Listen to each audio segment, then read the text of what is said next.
Today by talking about the question of human sacrifice, something that was of riveting interest to the Spaniards and when they came to the New World, and less so to other people because the concentration of human sacrifice in quantity and in luridness was in Mexico. Although you have very clear evidence of human sacrifice among the Incas in South America and Peru, and somewhat more equivocal evidence of human sacrifice for Native American groups in North America. The phrase human sacrifice is profoundly ambiguous. To some degree, it is associated with, it appears to be a residual category. Deliberate taking of human life that is not in the context of crime, and not in the context of warfare, and not in the context of legitimate conflict, such as football. Deliberate taking of human life in other than these contexts tends to be defined as human sacrifice. However, there are very different functions that sacrifice of any sort can be seen to fulfill. The one that is most commonly assumed is that a sacrifice relates to gods and relates to either placating an angry god or seeking to retain the favors of a benevolent god that might forget about you if you didn't spill a little blood in his direction from time to time. So that's the sort of sacrifice to the gods. Then there is expiatory sacrifice. That is to sacrifice in order to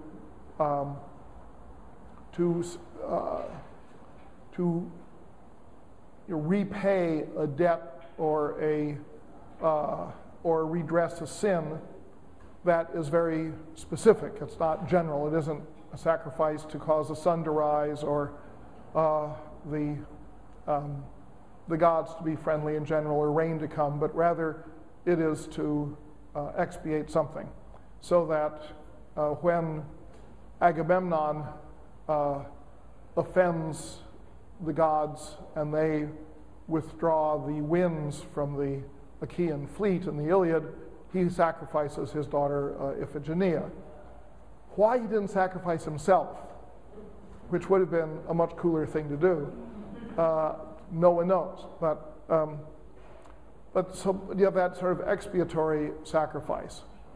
Then you have a purificatory sacrifice, where you have a killing that is designed to create a pure situation, sometimes having to do with using the blood or other aspects of the killed being in a purificatory process. The ancient Israelite notion of killing a red heifer and burning parts of the animal and using the ashes for purification rituals as part of the temple rituals ordained in Torah.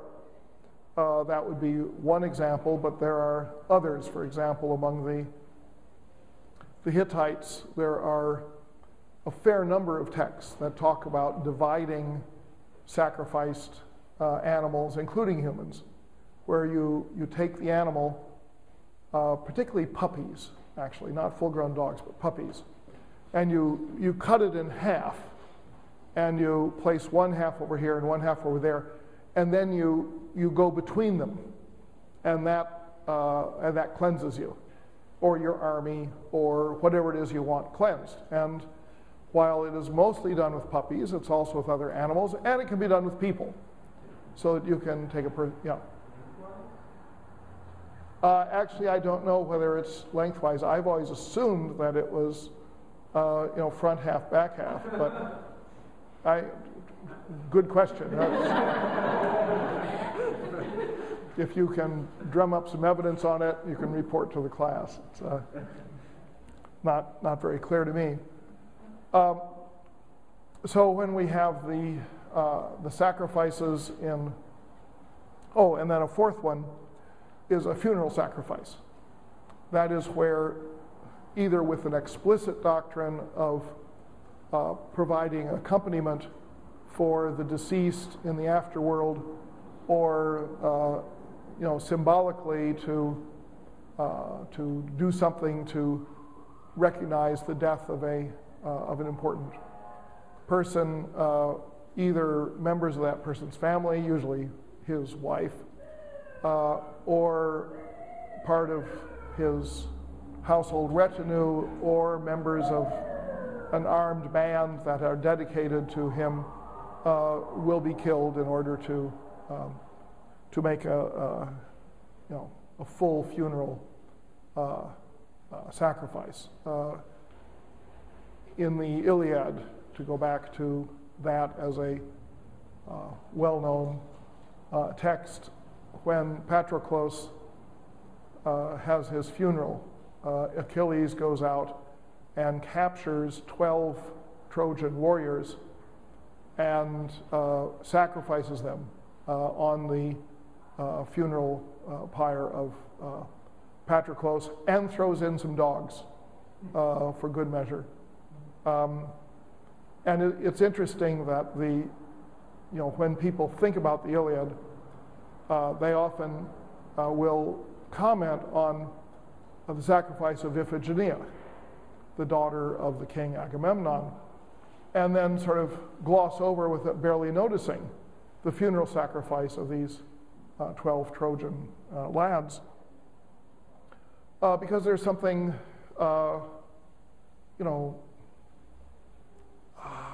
spiritually engaging about Agamemnon and his daughter, analogous, obviously, to what is engaging about the story of Abraham and his son, whereas a straightforward slaughter for an utterly pointless accompaniment of a funeral, seemingly pointless, seems to leave you less to talk about. And this, of course, is part of the whole problem of dealing with this historically, is that people bring so much baggage to bear in thinking about deliberate killing. It has to do with issues of what is crime, what is it that makes killing and warfare legitimate, what is it that makes the blood, the life of captives, in, say, the thinking of Aristotle, legitimate. In other words, a captive is someone who can be killed or not killed without the slightest bit of conscience in the minds of the killer. And at that point, it also relates to the issue of slavery, where you can kill someone or have them work for you until they die. And it's sort of a matter of indifference, which it is. And people have very, understandably, very strong feelings today about the various ways in which killing occurs. In scholarship, this has led to a repeated effort in different parts of the world by scholars to deny that there ever was any human sacrifice in the particular culture that they're interested in. They don't like to think about human sacrifice, and then some curmudgeon comes along and says, yes, but here's a text that shows you that there was human sacrifice.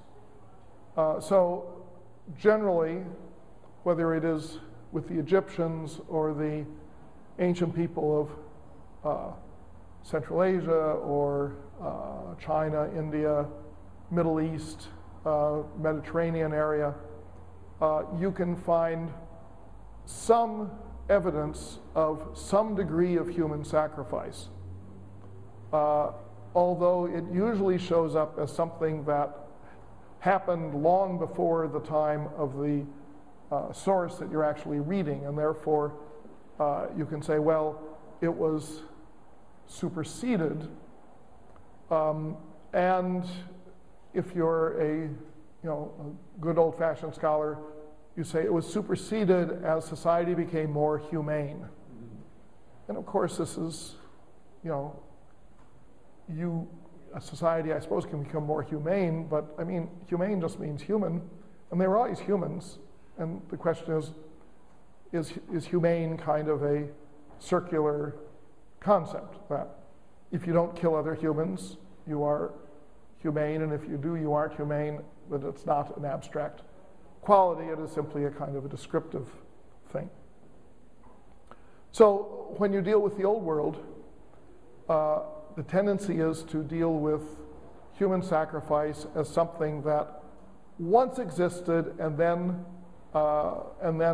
either became supplanted by animal sacrifice or made metaphorical or symbolic without a real taking of life, and all of this is associated with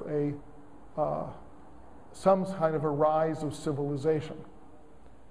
Given this, the attitude of the Europeans toward what they found in the New World is quite understandable in terms of their thinking it to be savage and lurid and barbaric. The whole notion of the people in the New World being savages is colored by what the Spaniards found in Mexico and elsewhere in terms of large-scale sacrifice of humans. So that raises the question as to why you had it in the New World, whereas in the Old World you had it, but you no longer did have it. Was this associated with civilization? Well, this is a difficult concept because nobody denied that there were the primary defining characteristics of civilization present among the Aztecs and other peoples in Mexico and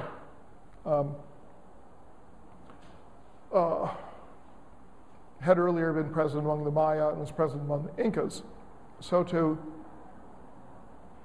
say people were savages and yet they had a civilization was somewhat contradictory, but that's the way things appear to be. And so the question was, why did you have, if not human sacrifice, then the persistence of human sacrifice in the New World?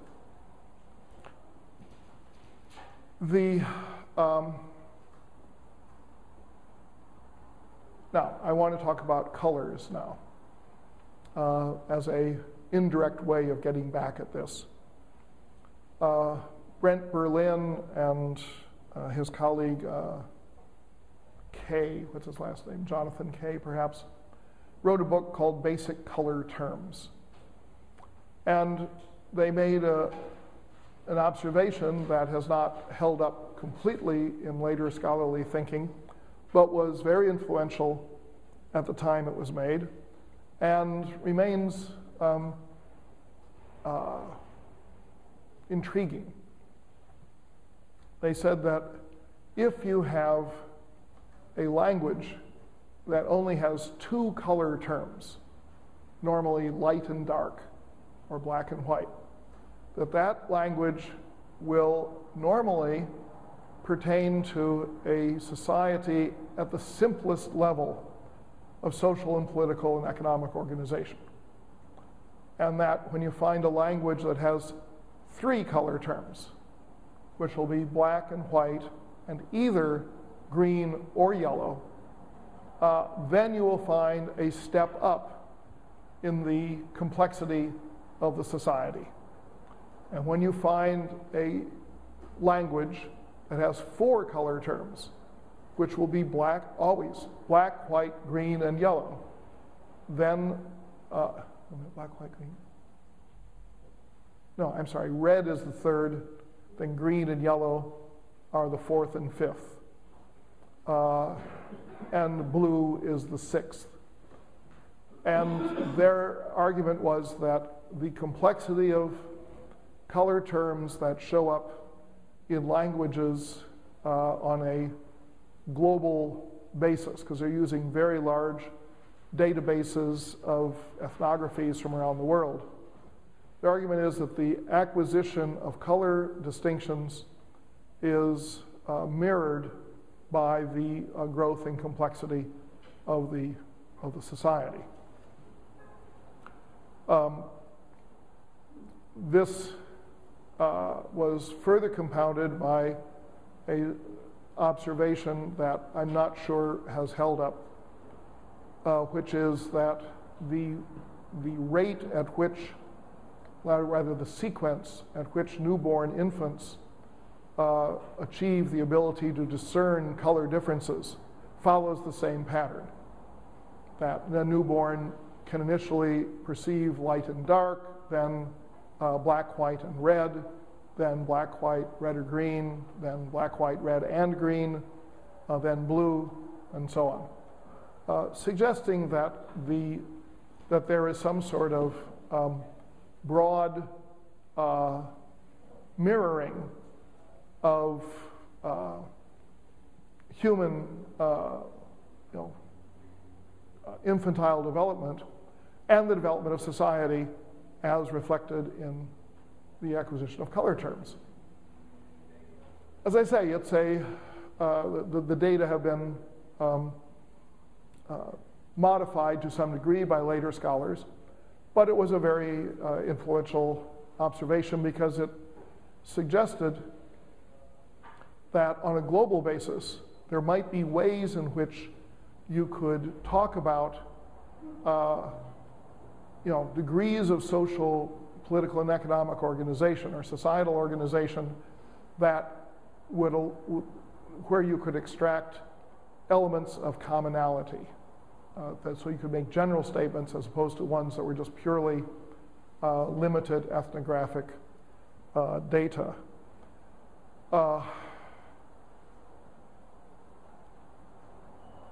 An anthropologist named Catherine Newman wrote a book called Law and Civilization, I believe it is, that tried to do the same thing with law, less successfully, arguing that the simplest levels of law correspond to the simplest levels of society, and that, again, you have a kind of evolutionary development among societies, and that if you look globally at the level of legal type thinking around the world, you'll find parallels that are similar to those you find with basic color terms. As I say, that book was not terribly well received, but I mention it because it's an illustration of the type of influence that the book Basic Color Terms had in suggesting that perhaps you could look globally at societal development. Now, what I want to look at globally is the question of the development of sacrifice.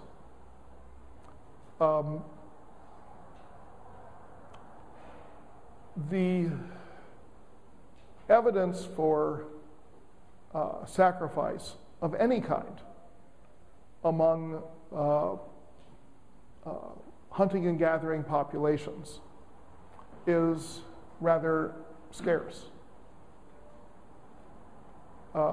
You're talking about populations of 50 to 100 people who have little or no property beyond whatever bits and pieces of ornament and utilitarian objects they can carry with them. Not much evidence that they did anything that could be called a sacrifice. Now, how would you tell? Of course, you can find bones that will be in association with ancient or prehistoric remains, but the assumption often is that the bones of sacrificial victims will be in some way segregated or made distinct from what is called a kitchen midden, that is to say, a garbage pit where you just throw out the bones from the animals that you're using for food. So you don't have very much evidence of sacrifice. It's a little ambiguous because of the numerous skulls that have been found that have holes drilled in them, a process called trepanation. But it doesn't appear that that was done sacrificially, because many of the holes that were scraped in skulls showed signs of growth of new bone tissue over the scraped off the area, suggesting that the purpose of scraping the hole in the skull was not to kill the individual, but to do something else. What, I don't really know, but there have been various speculations on that. I refer you to the book Moelos by Weston LeBar for a theory on that. But in any case, you don't have much evidence for sacrifice. Most evidence for sacrifice from prehistoric and early historic periods relates to the sacrifice of animals. And specifically relates to the sacrifice of domestic animals. So wild animals are seldom sacrificed. This is not universally the case. Particularly, we have indications that bears were sacrificed in a ritual fashion among the Ainu people of northern Japan. It's likely that there was reindeer sacrifice, although not entirely clear. We don't have remains that make it perfectly clear, but we know that there were horses that were sacrificed, and we have remains of horses that were wearing artificial antlers pretending to be reindeer, which was suggestive. Sometimes a horse will do that. Those of you who are equestrians will recognize that. Go out to the stable, there it is with the damn antlers on it. Take that off. But by and large, wild animals aren't sacrificed much. I'll give you one exception in a moment. So that suggests that sacrifice arises, or at least animal sacrifice, arises after or perhaps in tandem with the appearance of domestic animals, which puts you in a rough developmental date of the Neolithic period, and suggesting that this is a developmental thing, that societies go from not sacrificing to sacrificing, and that the cutoff point is, with respect to animal sacrifice, is the period of domestication. So that raises the hypothesis that that human sacrifice preceded animal sacrifice and is superseded by animal sacrifice. That is to say that people may have sacrificed humans and then decided that they would prefer to sacrifice animals in place of humans. So that the fragments of data relating to very early human sacrifice in the Old World that come from ancient textual sources in various languages, those fragments suggest that you had a sacrifice of humans at one point, and then you moved over to animals. My personal inclination is to think that there is some possibility that that is a plausible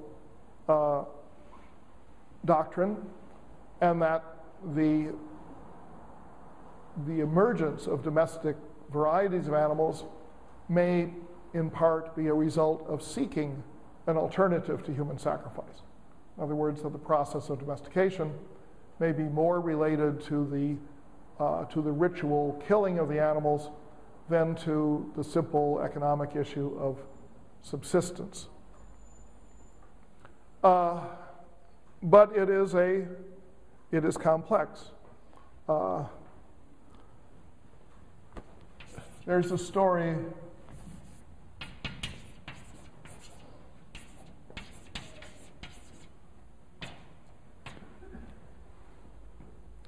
of Shinahasapa that shows up in the sort of earliest stratum of Indian religious thinking, and is almost a unique bit of evidence for human sacrifice in ancient India, where animal sacrifice became the norm. Now, in this story, there was a prince. He had, he was born of a king, but the king was only able to sire a child, or his queen was only able to bear a child by the grace of the god Varuna, or one of the great early Indo-European gods. So Varuna agrees that this prince can be conceived and be born on the proviso that when he is 20 years old, he will become the possession of Varuna and he will die. Now, here, obviously we're dealing here with a folk motif that you can find in the story of Sleeping Beauty or Rumpelstiltskin or something like that. The idea that you have a child that is doomed to face something terrible at some point, unless they can be saved. So the prince, who becomes aware that he is doomed at age of 20, he goes out to see what he can do about it. And he wanders in the forest, and in the forest he comes into contact with a Brahmin who is living in the forest. In Indian cultural tradition, you have 4 stages of life for the sort of normative man. And in the 3rd stage of life, you leave your home and family and you wander in the forest. And this Brahmin was in the forest, but he had 3 sons. It wasn't that he had, you take your family to the forest. You leave the householder phase to the forest phase. He had 3 sons, all of whom had the same name. Or rather, all of them had names that meant the same thing, but used different words. They were synonymous names. And all of the names mean dog penis.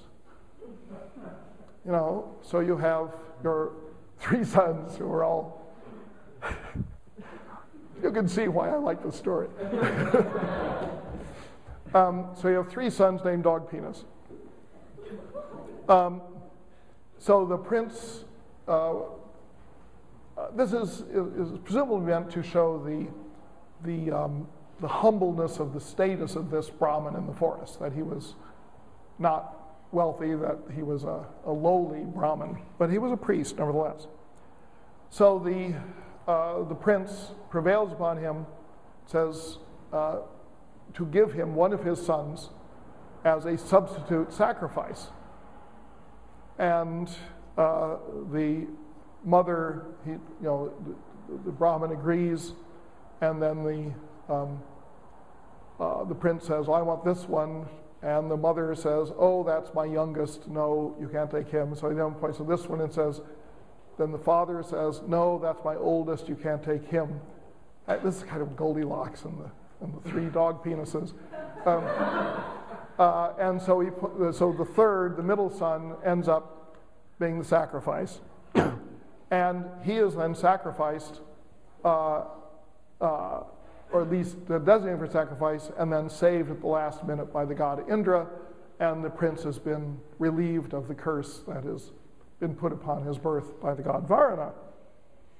Now, this is the only evidence of a human sacrifice that you have in the Vedic corpus, the record of the earliest religious beliefs of the Indians, a corpus that goes back to the middle of the second millennium BC and comes out of a society in Central Asia originally.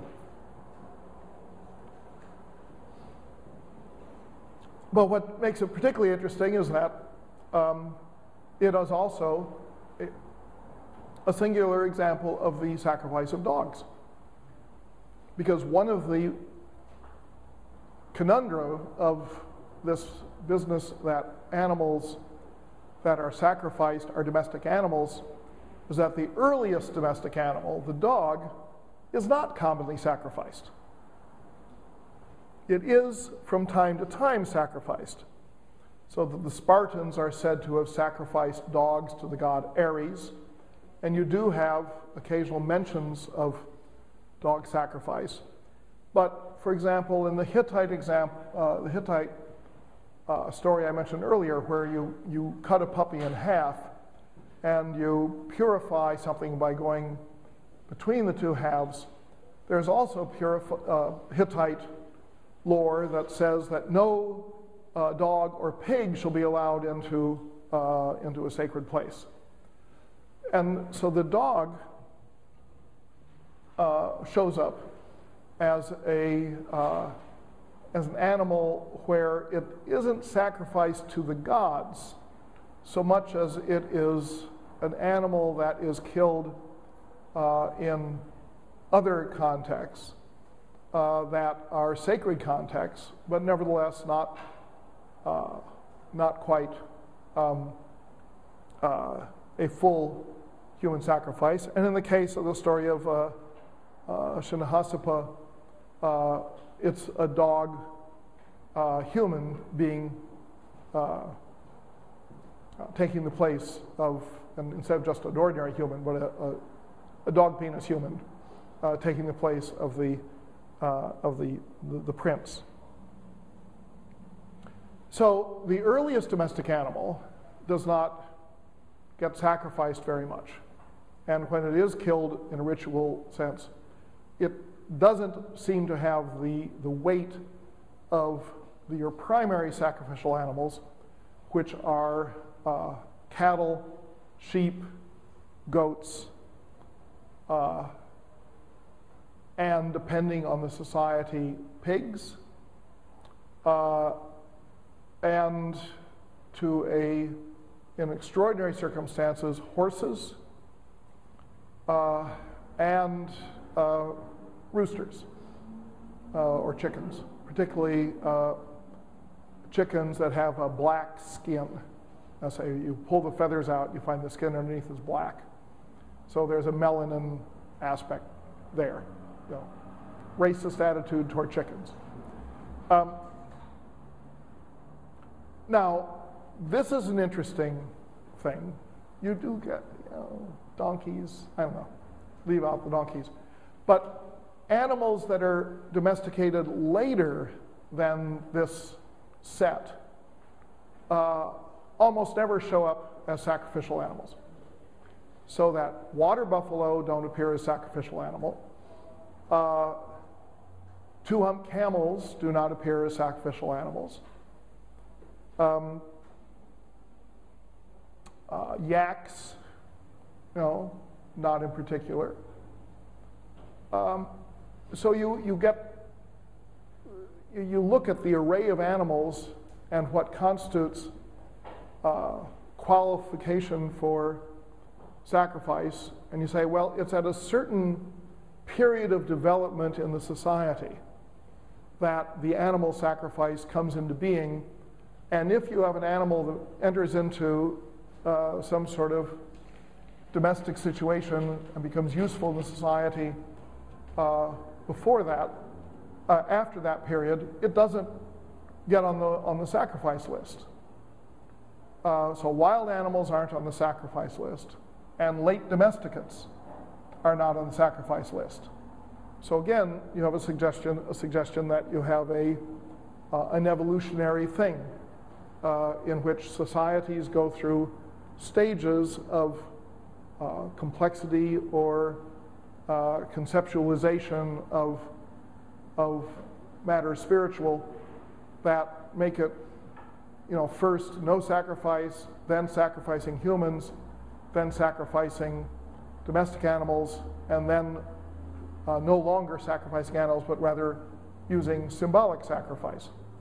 Yeah. As I understand it, the Incas sacrificed llamas, like one a day in the Yes. island, but they also sacrificed human beings at the same time. Yes, children. That's right. So there that doesn't, I guess, insert. No, they probably sacrificed children before they sacrificed llamas. Right, but then they did them at the same time. Right. So you probably have a phasing out business. We've actually excavated the mummies of sacrificed children, but in small numbers. They weren't sacrificing in the way the Aztecs were. It wasn't a wholesale occupation. It's also not clear how the Incan children died. Let's say they may have simply been abandoned and exposed in the high Andes and died that way, stoned to the gills on coca and other things. They gave them that. They gave them this beer and got them drunk. Then they gave them coca. In these mummies, chemists have actually been able to extract the materials that were in the stomach of the sacrificed child, and by analyzing the hair, which has different chemical composition depending on when it is grown and what the diet is, they've actually been able to reconstruct the diet of the sacrificed children in the previous year and find that these were children who had lived basically on potatoes most of their lives, and then for about a year they are fed on maize, which was comparatively a luxury food, and on meat, apparently dried llama meat, and so it's thought they were treated in a very special way for a period of time, and then they were taken to a high place and were done to death in some way. Although the killing, they don't bear the marks of a slaughter. But those are among the remains that have been found. Very different from the descriptions that you get with the Spaniards of cutting out hearts on the top of pyramids and things like that. Now, whether there had been earlier human sacrifice on the Andes and what the Incas had were a remnant, I don't know, but you have sacrifice of baby llamas down to the present day in Peru. And you can actually go on the internet and see pictures of sacrificed baby llamas, so that the llama sacrifice continues while the human sacrifice stopped with the Incan period. But that, of course, raises the crucial question. You don't have that period in the Western Hemisphere of a new set of animals suitable for sacrifice. You don't have a set of domestic animals except the dog. But the dog was food, but it wasn't, as an old domesticate, somehow it never really achieved the spiritual qualities of a sacrificial animal. Perhaps, some people would say it's because dogs are omnivorous and they eat garbage, but then pigs are omnivorous and eat garbage too, and there are certainly societies that sacrifice pigs. So here you had the Western Hemisphere, you had no real sacrificial animal available except in the Andes, and that comes along late and does get used for sacrifice.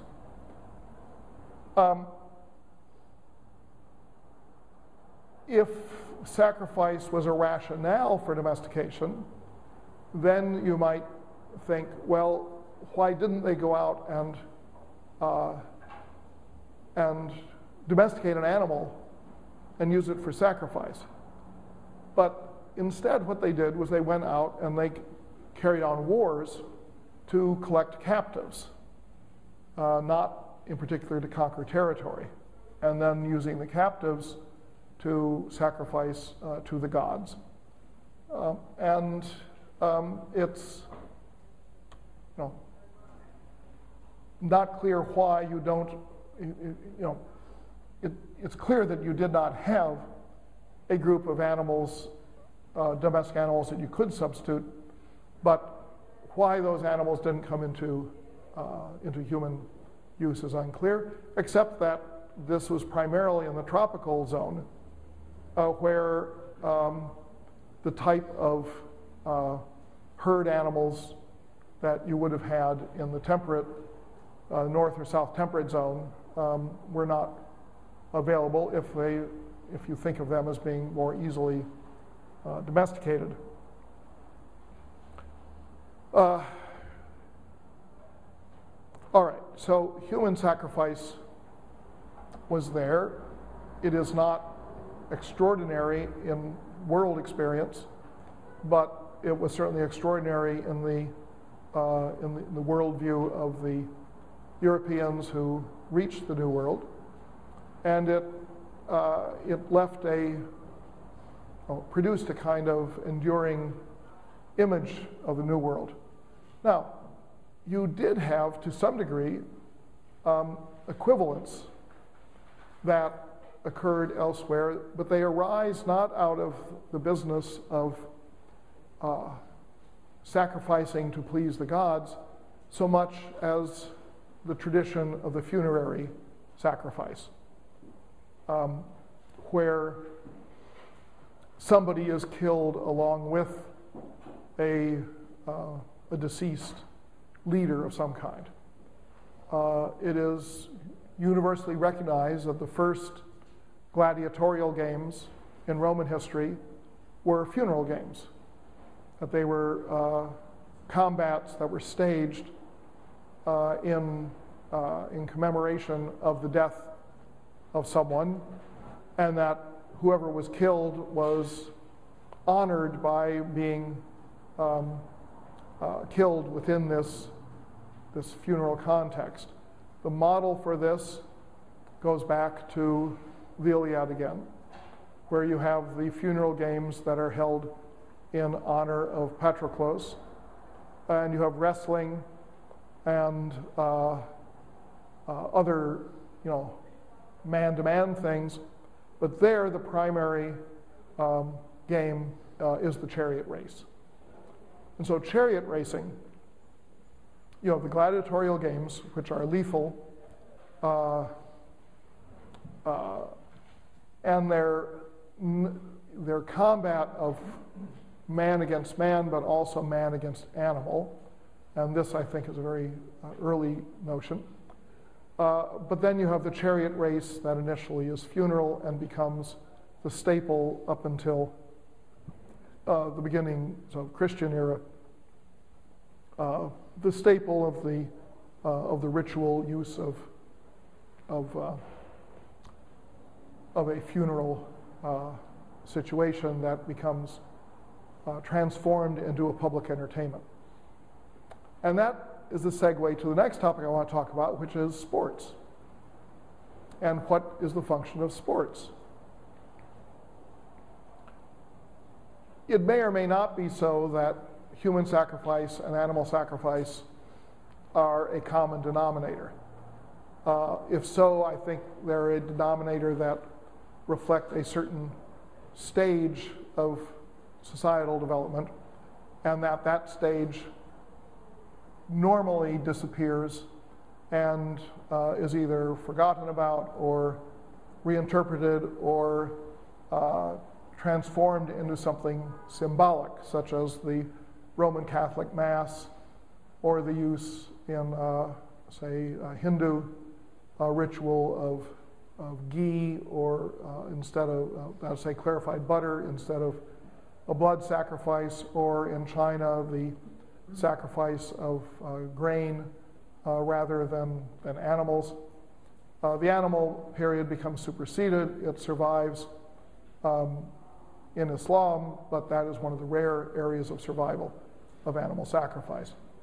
But there is a question as to whether, among common denominators of human activity, whether sport is one of them.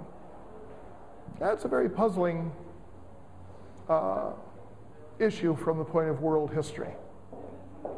There are societies that have sports and societies that don't. If you were to link sports and games, then you might have something that is more of a common denominator, because there are certainly societies that have games that do not have sports. Ancient India, for example, there are no sports, but it had chess and backgammon and even more games of chance.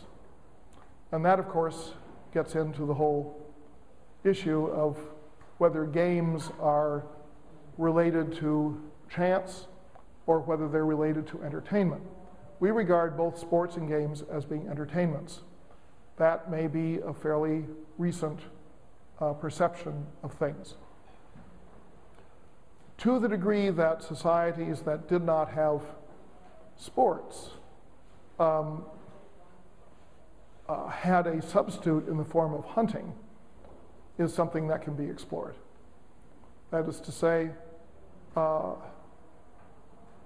are societies where the collective hunt is organized and carried out in quasi-ritual conditions that are reminiscent of a sport, and also suggestive of the possibility that that sports are substitutes for hunts,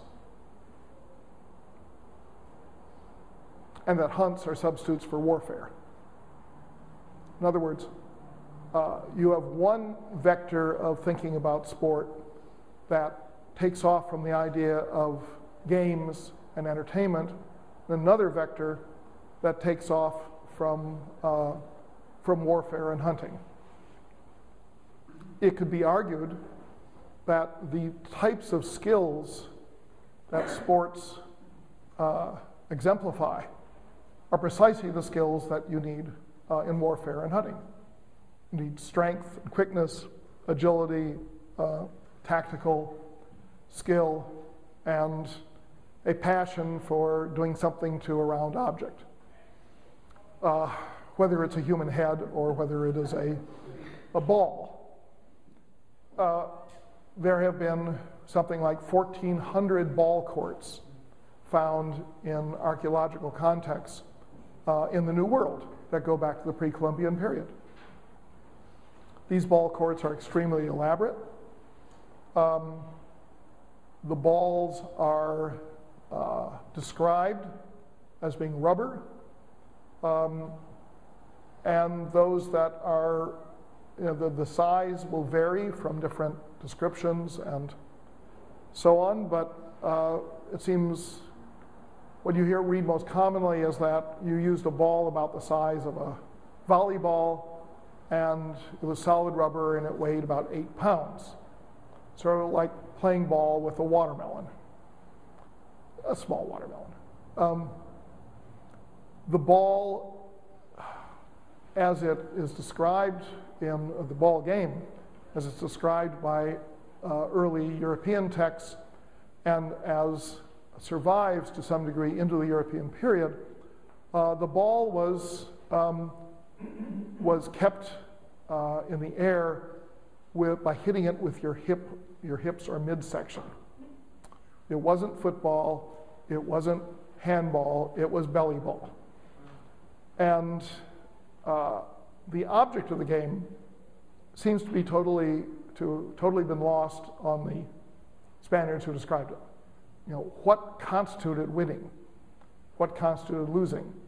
In a very late development of the ball court, the late courts have a projection like that, and it's assumed that the ball was propelled through that hole. But that is not there in the early ball courts that go back all the way to Olmec times and are picked up from the Olmecs by the Mayas. That was, they were going back to maybe 1000 BC. That's a very rough 1000.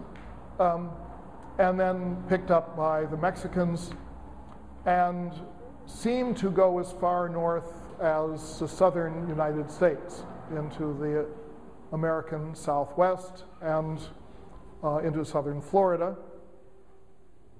But this goal, if that's what it is, we don't know exactly how the ball was to go through there or what difference it made if it did go through.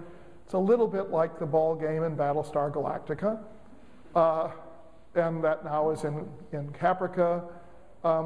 It seems to be utterly pointless, but it's portrayed in both of those science fiction series as being a defining characteristic of civil society. The idea is that you have to have a big assemblage of people who are drawn to doing something with the ball. Now, interestingly, at least to me, the fixation on the ball precludes a fixation on the circle or on the wheel. Now, if you see something that is round and you're in the old world, you figure that's a wheel because that's what round things are. They are wheels. So that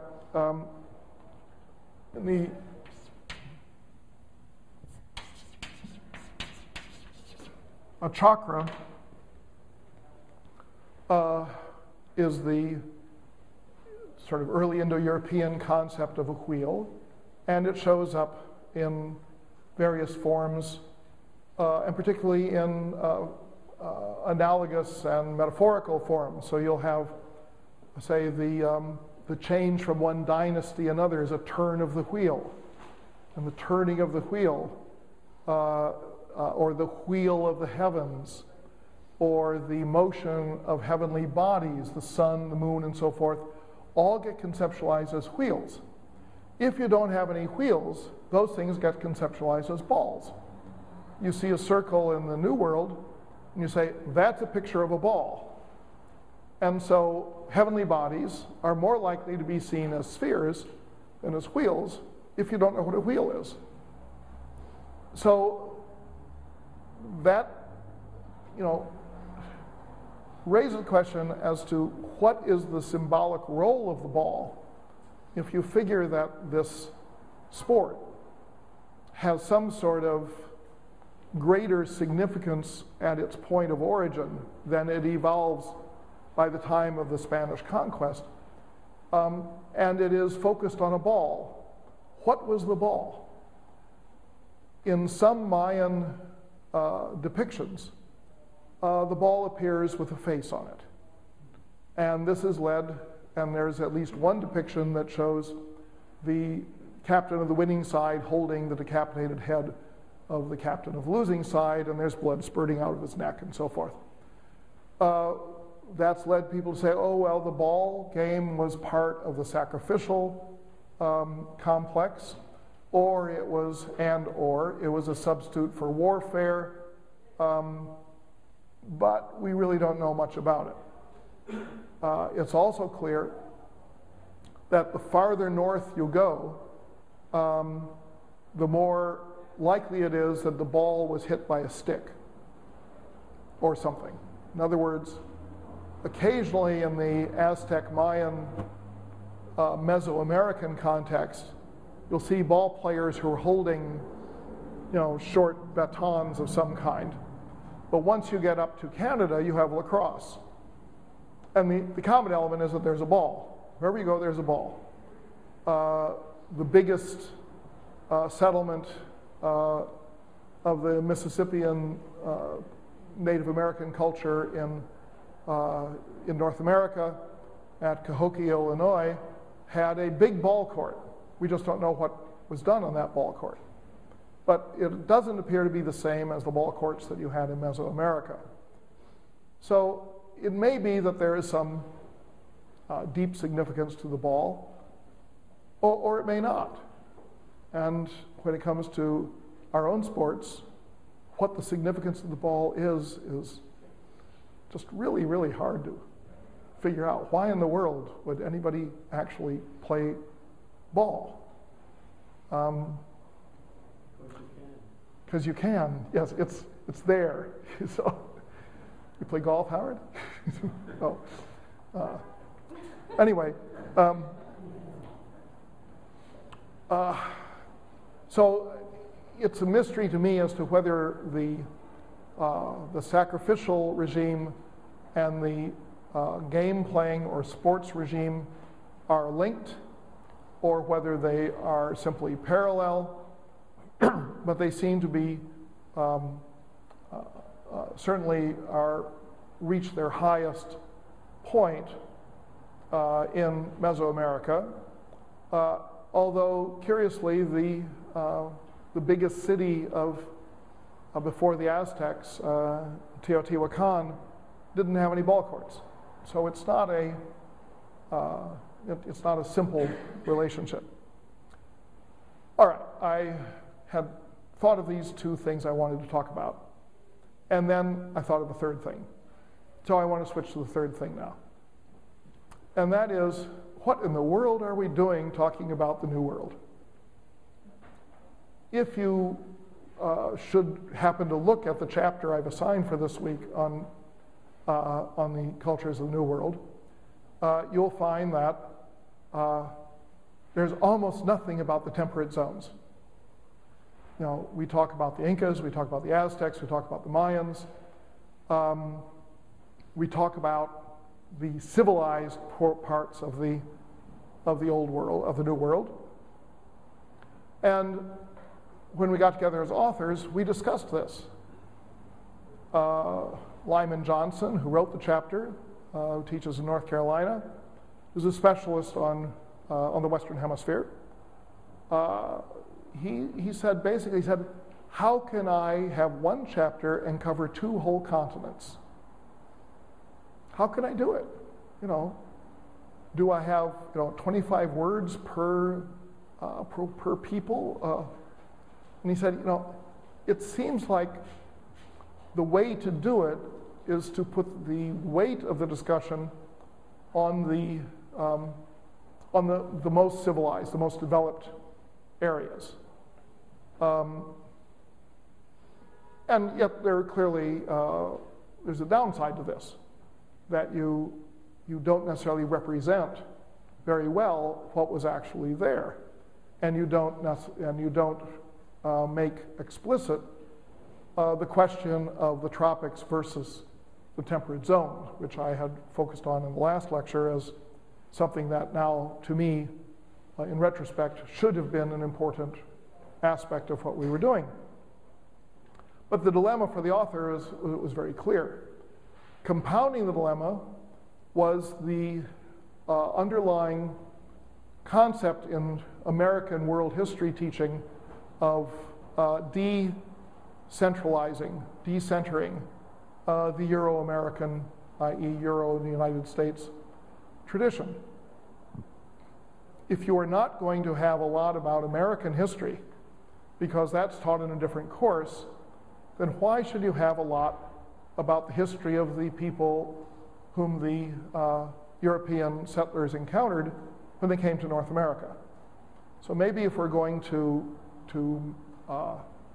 diminish the status of North America in general, maybe that diminishing would, can begin with having a minimal reference to the pre-European populations of North America. So that when North America gets talked about in the chapter, you get the Southwest and the Mississippian or Hopewell cultures, but you don't get anything about the northern or plains peoples or the native populations of Canada. And you don't get anything about the native populations of Brazil, the whole Amazon basin, or the native populations of the southern triangle of Argentina, Paraguay, and Chile. So the question of, from the point of view of world history, what should be included about the pre-Columbian New World? At the beginning of this course, I raised the question of, is it possible to write a world history for the whole world? Now, obviously, if you are, a Chippewa or a Native American from some part that we don't even take a glance at, you can easily say that a book of this sort leaves out your tradition. But there's the broader question is that for the people who actually live in North and South America now, what do they either need or want to know about the pre-Columbian period? And what is the purpose of the narrative? Is the purpose of the narrative to instill a notion of the greatness that once existed, so that you'll feel like 30 cents now? Or is it to simply explain the tourist sites that exist in your country, in Belize or Guatemala or Mexico? Is it to confer a legitimacy upon that part of your ethnic heritage that actually stems from inheritance from the Native American population? And certainly later on in the book, we speak a great deal about mestizo populations and the process of mixing between Native American populations, European immigrant populations of various sorts, and African populations, which becomes a very important theme later on. What exactly is the function in a world history book of talking about the New World? Now, what to me makes that an interesting question is something that I mentioned last time, and that is the tendency of world history books to speak of the Western Hemisphere in isolation. It's very difficult to speak about the Western Hemisphere in comparative terms when you had no real-world comparisons, but in a more conceptual comparison, whether it is on issues of sport or sacrifice or art or architecture or something like that, you could do that. But whether that would satisfy the criteria of being a reliable and closely argued history narrative, that is a question. So we end up with a narrative that severely understates the nature of society in the north temperate zone, in the south temperate zone, and in that part of the tropics that lies east of the Andes. In modern times, the argument can be made that, well, these were just not very numerous populations, and that therefore, maybe just on the basis of population size, it's warranted not to talk about them much. But that, of course, is something that gets involved with the whole question of how many people lived in the Western Hemisphere prior to the coming of the Europeans. Estimates that you can easily run into in books, articles, and so forth will differ by, say, at least an order of magnitude. Let's say one person will say, well, it looks like there were about, 10 million or fewer Americans, people living in the Americas prior to the Europeans coming. And someone else say that there were well over 100 million. Absolutely stunning differences in numbers. The question of why the population diminished so much isn't so much a mystery. I think it's generally agreed now that diseases that came with the Europeans were the primary cause of the die-off of the native population. And that die-off is described in various specific areas as being in the area of 90%. And these, by specific areas, I mean you'll have a description of a village and by a Spanish source saying that 90% of the people died. What happens when 90% of the population dies? Maybe it's 80% of the population, or maybe less in some areas. The likelihood is that the farther away from the tropics you got, and the sparser the population, maybe the disease vector was less intense. Maybe the Inuit survived proportionally better than people did in Guatemala. Although Mayas are still around today, and other peoples we know of that time are still around. They're just in vastly reduced numbers. So were the north and south temperate zones as sparsely inhabited as we've come to think of them in our American history, talk about Indian tribes? Well, no, because a city like Cahokia, Illinois, is estimated to have a population of about 125,000 at its peak. That would have made it one of the largest cities in the world. Let's say as big as Nishapur. And what more can you say about any city than to be as big as Nishapur? So by, we look at the archaeology and we see one world. We look at the human remnants and we see another sort of world. And we talk about the reduction in population when we talk about the European arrival.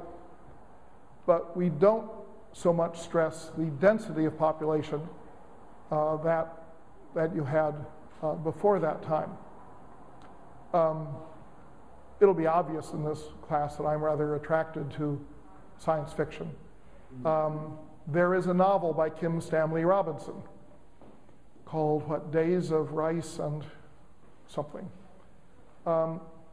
in which he hypothesizes, how would the world have been different if the Black Death of 1348, instead of carrying off a third of the European population, had carried off 90+% of the European population?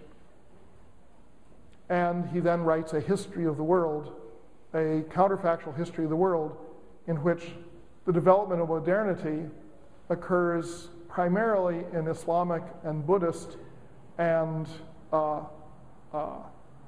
Western Hemisphere domains, rather than in the European domain. Because after all, by 1348, the Europeans hadn't gotten to the Western Hemisphere yet, and they don't get there. There just aren't many, French and Germans and English left crawling around in the ruins of their cathedrals. The book is fundamentally a failure in terms both of being a riveting read and a plausible counterfactual history, but the premise, as is so often true in good science fiction, the premise is arresting because it says that if you have a historical development that arises from the burgeoning of a population. I've argued before in this class, as you know, that the late medieval population growth of Europe, in my mind, is a great trigger for change in the world as a whole. But if you have things that arise from a burgeoning of a population and others that are a consequence of a catastrophic decline in the population, that clearly things could have been different if the burgeoning had been cut short or if the catastrophe had never occurred. So I think that when we rewrite our history of the Western Hemisphere in the pre-Columbian period, that we probably need to be more aware of not of the singularity of these societies, but of the dynamism of these societies, their size, their density, the intensity of their development in a variety of ways, and look more comparatively at this in a world context and say, circa 1400, how did Mexico compare with China or the Middle East or Europe, instead of simply saying it is something far away, totally separate, isolated, and we don't need to think about it in a world context. Because virtually every aspect of human experience and human culture changes once you look at it in a global perspective. It is not that we don't have excellent historians who do superb historical work on different parts of the world, but you just look at things differently when you start to think, how does this work in a global perspective as opposed to within the more restricted parameters that we have allowed ourselves as scholars or authors in a particular book or a particular chapter. This doesn't mean that a book can be, everything about everything. Ideally, that would be nice, but you can't do it. You have to set those parameters. But you can set those parameters in a transparent fashion where you explain what the parameters are and why you're adopting them, or you can do it in an opaque fashion where the reader simply takes what is on the page as being what there is that is being offered in this particular smorgasbord. So anyway, I think we really need to do work on New World history in the context, let's say Western Hemisphere history, in the context of world history, as opposed to continuing the tradition of looking at it as a world apart. So next week I go back to the old world.